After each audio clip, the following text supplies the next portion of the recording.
dufite abantu bazanye urusaku mu nzu y'Imana, niyo mpamvu ibintu byamaze kuba ibindi.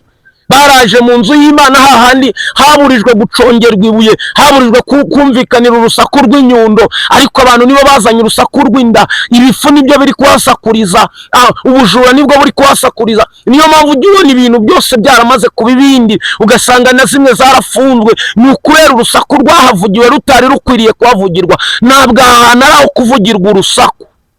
Mujye mupima aho igikoresho kigomba kujya, nimubona icyakwiriye aba aricyo muzana. Ndagira ngo iki ni igihe Imana igiye gushira ikikwiriye ku nzu y'Uwiteka kihakwiriye. Imana igiye kongera guhamagara, Imana igiye kongera gutoranya, Imana igiye kongera kuzana ubwiza bwayo mu bantu, Imana igiye kongera kuzana ububyutse. Iki ni igihe ryabuye ryari ryarajugunywe, hari umwanya rigiye kubonekamo, aba ariryo rijyamo. Amabuye adakwiriye kuba ku nzu agomba kuvanwaho, hakajya amabuye akwiriye kuhaba.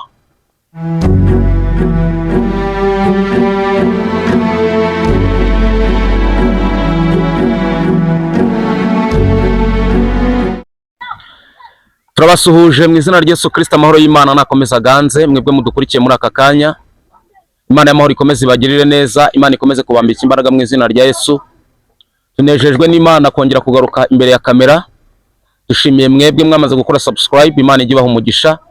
Namwe mutarayikora niwo mwanya wo kuyikora kugira ngo ibiganiro byacu bikomeze kubageraho mu bambere. Ikindi nibiri ijambo ry'Imana ujya wumva hari icyo rigufashije, ujye ugerageza kugira ngo uryoherereze abandi nabo baryumve. Ukore share, utange comment kugira ngo tumenye ibyo twahindura.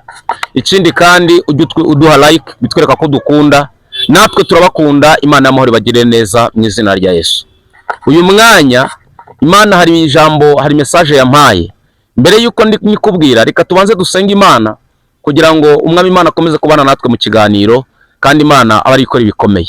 Mana mu izina rya Yesu turagushimye, turaguhimbaje, izina ryawe nirihabwe icyubahiro. Tugushimiye kuri Imana ivuga bikaba yategeka bigakomera, izina ryawe nirihabwe icyubahiro. Nejejwe muri aka kanya no kuba ndi imbere yawe. Urakoze kubw'imirimo n'ibitangaza byawe bitakozwe, n'undi izina ryawe niryamamare. Twongeye kugirirwa ubuntu bwo kugaragara kuri iyi kamera. Imana data wa twese, reka uyu muntu dukurikiye umugirire neza, umwambike imbaraga, maze Mana amagambo yawe agira ububasha bukomeye nk'ubwo yagize muri Efeso mu gihe c'intumwa. Ngo komeza uganze kandi ukomeze gukora ibikomeye mu izina rya Yesu, amen. Muri uyu mwanya hari message Imana yadushize ku mutima, ni message tugiye kuganiraho. Ni ijambo ry'Imana turi busange mu gitabo cy'Ingoma za kabiri ibice 7, turasoma umurongo wa 1 n'uwa 2. Ingoma za kabiri ibice byaho ni 7, turasoma umurongo wa 1 n'umurongo waho wa 2. Haravuga ngo nuko Salomo amaze gusenga, umuriro umanuka uva mu ijuru. Turasubiramo. Nuko Salomo amaze gusenga, umuriro umanuka uva mu ijuru, wotsa igitambo cyoswa n'ibindi bitambo. Icyubahiro cy'Uwiteka cyuzura inzu. Abatambyi ntibabasha kwinjira mu nzu y'Uwiteka, kuko icyubahiro cy'Uwiteka cyuzuye inzu y'Uwiteka. Abisirayeli bose babonye uko umuriro umanutse, icyubahiro cy'Uwiteka kikaba ku nzu, barunama bubika amaso hasi ku mabuye ashashwe, bararamya bahimbaza Uwiteka bati, Uwiteka ni mwiza, imbabazi ze zihoraho iteka ryose, amen. Imana ishimwe, Imana ihabwe icyubahiro. Imana yampaye message, yambwira ngo ngira abantu mvugana nabo. Imana yambwiye ngo hari abantu bagiye kubona icyubahiro cy'Imana mu buzima bwabo, ku buryo ibintu byose byari biri aho ngaho biburaho bihagarara. Icyubahiro cy'Imana kigiye kuzura muri iyo business yawe, ku buryo ubukene buburaho buhagarara. Icyubahiro cy'Uwiteka kigiye kuzura mu bana bawe. Icyubahiro cy'Uwiteka kigiye kuzura mu rugo rwawe. Icyubahiro cy'Uwiteka kigiye kuzura muri iki gihugu turimo. Imana yamaye message irambwira ngo mbwira ubwoko bwayo ngo hari icyubahiro cy'Uwiteka kigiye kuza, ku buryo byari bitwasamiye, ku buryo byari biturebye, ku buryo byari biri kutwigaho byose biburaho bihagarara. Imana iguha icyubahiro cyayo kikuzurire, ku buryo bigufasha ijambo ryose biburaho bihagarara mu izina rya Yesu. Mana yabisanze Dawidi, ngo Dawidi yari umuntu wagendanye n'Imana. ngo amaze kugendana n'Imana, Bibiliya iravuga ngo nuko Imana ibwira Dawidi, ntiyamubwira ngo Dawidi umeze nk'uko umutima wanjye uteye ushaka. Ngo Dawidi amaze kubona ukuntu abanye n'Imana, Bibiliya iravuga ngo Dawidi aravuga ngo nanjye biragatsindwa ko naba mu nzu y'icyubahiro, ngo yari amaze kuzuza inzu nziza. Aravuga ngo ntabwo naba ndi umukire, ngo Imana ibimpaye ikomeze kuba mu nzu zigaragara ko ziciriritse. Ngo Dawidi aravuga ngo ngiye kubakira Imana, bimenyekane ko hari iteka ryaciwe ko nubakiye Imana inzu nziza kandi iruta iyo mbamo. Ngo mu gihe Dawidi ari kubitekereza, Bibiliya iravuga ngo marayika w'Imana araza abwira umwe mu bahanuzi ba Dawidi, ngo aramubwira ngo genda umbwirire Dawidi yuko icyo yatekereje ari icy'umumaro, ariko ntabwo bishoboka ko we yabikora kubera yuko ibiganza bye byamenye amaraso. None yari atekereje neza, ariko ntabwo byakunda. Nimugende mumubwire ngo ibyo yari yapanze gukora, umwana we w'umuhungu Salomo niwe uzabinkorera, ariko Dawidi we ntabwo yabikora kuko ibiganza bye byamenye amaraso menshi. Imana ibwira Dawidi ngo mugende mumubwire ngo ahubwo budget yari kuzakoresha nagenda ayikoreshe, akore atuzuzanye ibyo bikoresho byose, mu gihe kikwiriye uwo muhungu we Salomo niwe uzabyubakisha, abishire mu bikorwa nk'uko yari abitekereje. Ngo Salomo aragenda abikora uko nguko. Mana ishimwe kandi habwe icyubahiro. Dawidi ngo aragenda arabikora, abwira abantu ngo muze dukore contribution, dutange contribution, buri muntu wese atanga uko ashaka, azana uruhare rwe, igihe nikigera Imana izubakirwa inzu yo kubamo, ya nzu nziza, ya nzu iri mu buryo budasanzwe. Mana ishimwe, Imana ihabwe icyubahiro. Ngo nuko Dawidi aragenda akora plan y'inzu y'Imana, abwira abantu baritanga, ngo bamare kwitanga, ngo igihe kigeze Imana ibwira Dawidi, iramubwira ngo ngaho ngiye kuguha umuhungu wawe Salomo, niwe ugiye kujya mu nshingano zo kunyubakira inzu. Dawidi ngo arasaza, ngo asimburwa n'umuhungu we Salomo. Igihe kigeze Salomo aravuga ngo reka nkore ibyo data yasize avuganye n'Imana. Ngo arazirikana, aravuga ngo data ntabwo aya mafaranga yasize ari ayo kurya imigati, ntabwo ari ayo kubakamo inzu yanjye nziza, ntabwo ari ayo kuvugurura inzu y'ibwami, ahubwo ahangaha naho kubakira Imana inzu. Ngo Salomo ngo atangira gukoresha ibyo byose, ngo atangira gushyira mu bikorwa. Ngo Imana iramubwira ngo Salomo, nubwo ari wowe ugiye kunyubakira inzu, ariko iyi nzu nayo ifite ibintu igomba gukorerwaho. Nta rusaku na rumwe rugomba kugaragara kuri iyi nzu, nta rusaku na rumwe rugomba kugaragara kuri iyi nzu.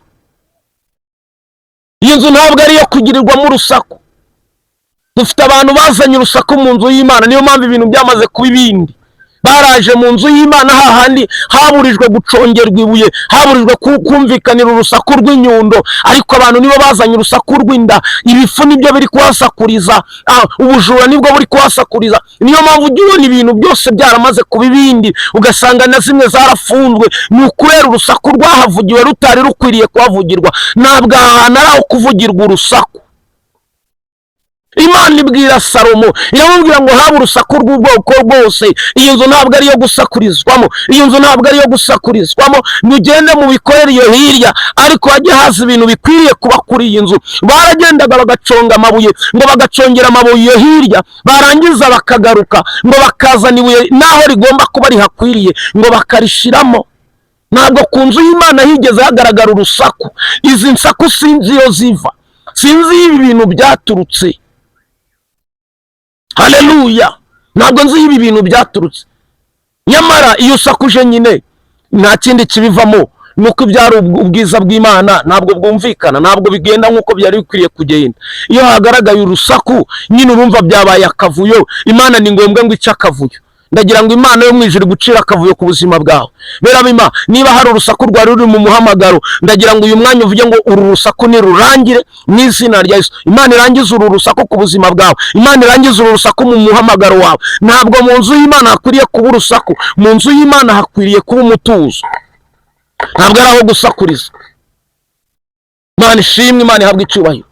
ngo Imana ibwira Salomo, iramubwira ngo hano hantu ntabwo ari aho gusakuriza, ahubwo nimugende mujye mubikorera iyo hirya, mujye mupima aho igikoresho kigomba kujya, nimubona icyakwiriye aba aricyo muzana. Ndagira ngo iki ni igihe Imana igiye gushira ikikwiriye ku nzu y'Uwiteka kihakwiriye. Imana igiye kongera guhamagara, Imana igiye kongera gutoranya, Imana igiye kongera kuzana ubwiza bwayo mu bantu, Imana igiye kongera kuzana ububyutse. Iki ni igihe ryabuye ryari ryarajugunywe, hari umwanya rigiye kubonekamo, aba ariryo rijyamo. Amabuye adakwiriye kuba ku nzu agomba kuvanwaho, hakajya amabuye akwiriye kuhaba.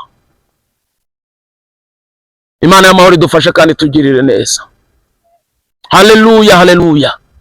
Bibiliya ivuga iki rero? Bibiliya iravuga ngo muri iyo kondisiyo ngo igihe kigeze Salomo ngo inzara yuzuza, akora buri kimwe cyose nk'uko Imana yakimubwiye, nk'uko ibintu bisabwa, nk'uko ibintu bitegetswe. Salomo arabikora, ngo amare kubikora igihe kigeze n'amarangi byose byaragezemo, yararimbishijwe nk'uko inzu igomba kuba. Ngo aravuga ngo igihe ni igihe cyo kugira ngo dutahe inzu. Ngo amaze kuvuga ngo ni igihe cyo gutaha inzu, inzu barayitaha. Ngo inzu bamaze kuyitaha, Salomo aragenda ategura ibitambo, ategura amaturo yo gutura Uwiteka. Ngo abantu baturuka mu bice bitandukanye baje gushengerera Imana ishobora byose, kubw'inzu bari bategereje igihe kirekire. Ngo Imana ireba ukuntu imihango iri gukorwa, ngo ireba ukuntu abasore bari kuyibyinira, ireba ukuntu abakobwa n'abagore babyitabiriye.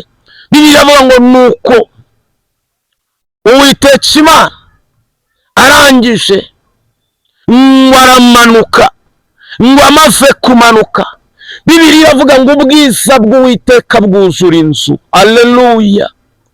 Hari ubwiza bw'Imana bugiye kuzura ubuzima bwawe, ubwiza bw'Imana bugiye kuzura imibereho yawe yari itagaragara, giye kugaragara.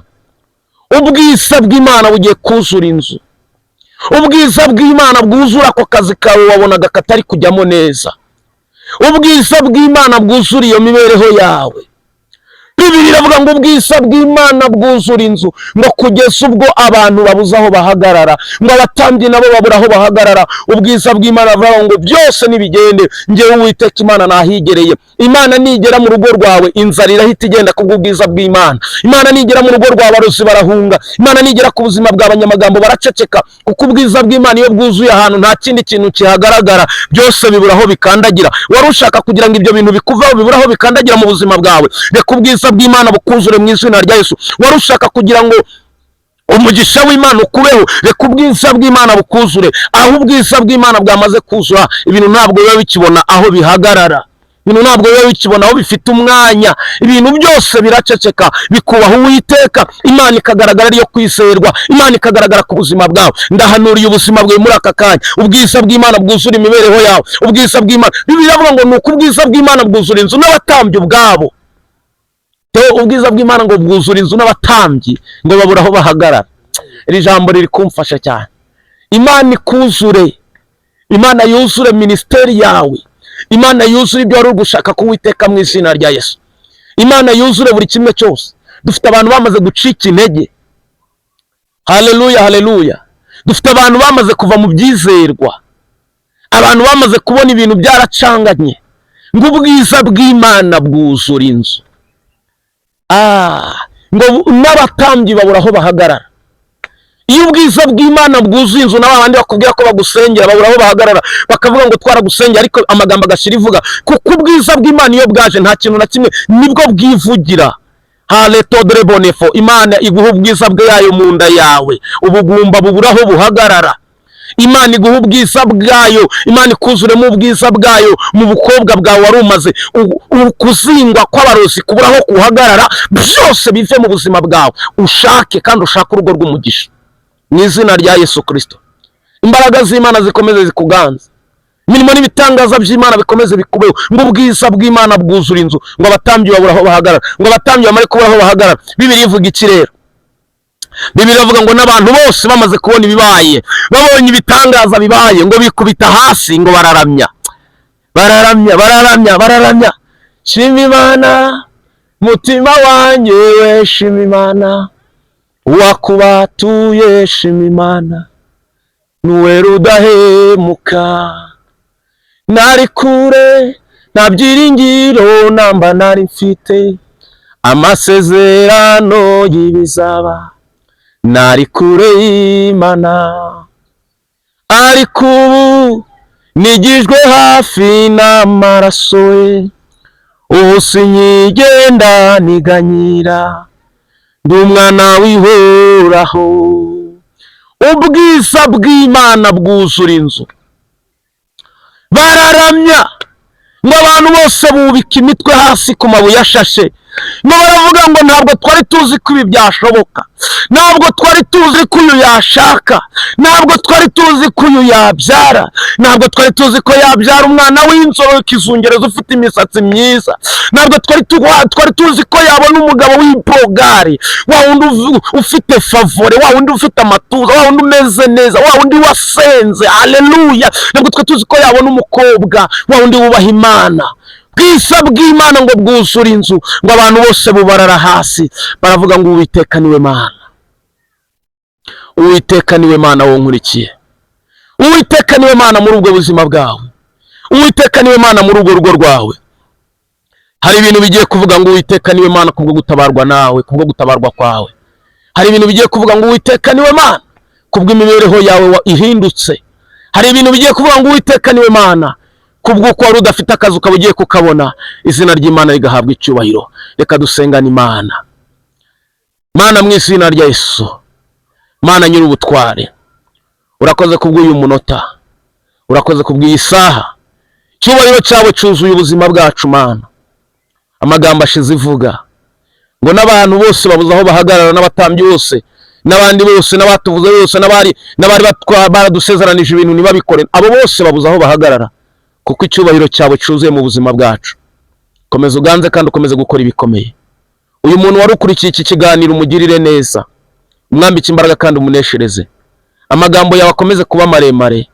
Mana, buri muntu wese ukurikira Joshua TV Rwanda umugirire neza, umurwanire kandi umuhereze umugisha. Icyubahiro cyawe nikimwuzura Mana, bari mu makode babona amazu yabo, abari abashomeri babona akazi, abatari babyara babona urubyaro, abari abarwayi urakoze kubakijije kubw'icyubahiro cyawe kibuzuye. Izina ryawe rikaba rikomeje guhabwa icyubahiro. Mwakomeze uganze kandi ukomeze gukora ibikomeye mu izina rya Yesu. Amen. Imana ibahe umugisha, imbaraga n'amavuta mu izina rya Yesu. Shalom, shalom.